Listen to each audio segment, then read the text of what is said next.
Assalamualaikum warahmatullahi wabarakatuh. Hari ini kita akan belajar ilmu pengetahuan sosial, materi interaksi sosial dan interaksi manusia dengan lingkungan. Oke, kita simak video pembahasan berikut ini ya. Interaksi manusia. Interaksi manusia terdiri dari dua, yaitu interaksi sosial dan interaksi manusia dengan lingkungan. Yang pertama, ada interaksi sosial. Interaksi sosial adalah hubungan-hubungan sosial yang terjadi antar manusia. Terjadinya interaksi sosial disebabkan karena manusia merupakan makhluk sosial. Apa sih yang dimaksud dengan makhluk sosial? Makhluk sosial artinya manusia tidak dapat hidup sendiri dan selalu membutuhkan orang lain. Oleh karena itu, tanpa adanya interaksi sosial, tidak akan mungkin adanya kehidupan bersama. Syarat terjadinya interaksi sosial yaitu jika ada dua orang yang saling berhubungan dan saling berkomunikasi. Artinya, jika ada dua orang yang sedang berhadapan namun tidak saling berhubungan dan berkomunikasi, tidak bisa dikatakan sebagai suatu interaksi sosial. Untuk mengetahui lebih jelasnya, yuk kita simak jenis-jenis interaksi sosial berikut ini. Interaksi sosial terdiri dari interaksi antar individu, artinya interaksi satu orang dengan satu orang lainnya.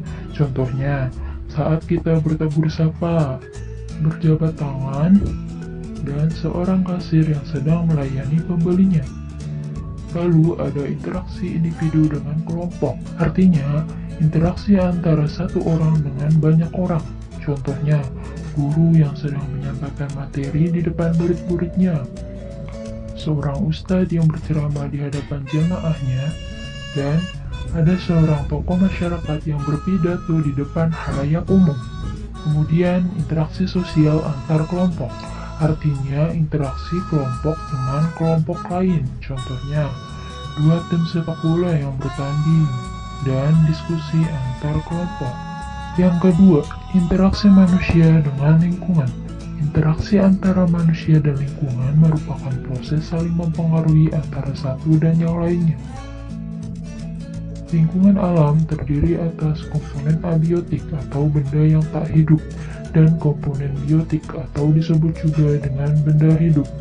Dalam lingkungan alam terjadi interaksi antara lingkungan abiotik dan biotik. Begitupun sebaliknya. Contoh, interaksi antara komponen abiotik dengan biotik adalah tanah, suhu, dan curah hujan yang mempengaruhi jenis tanaman.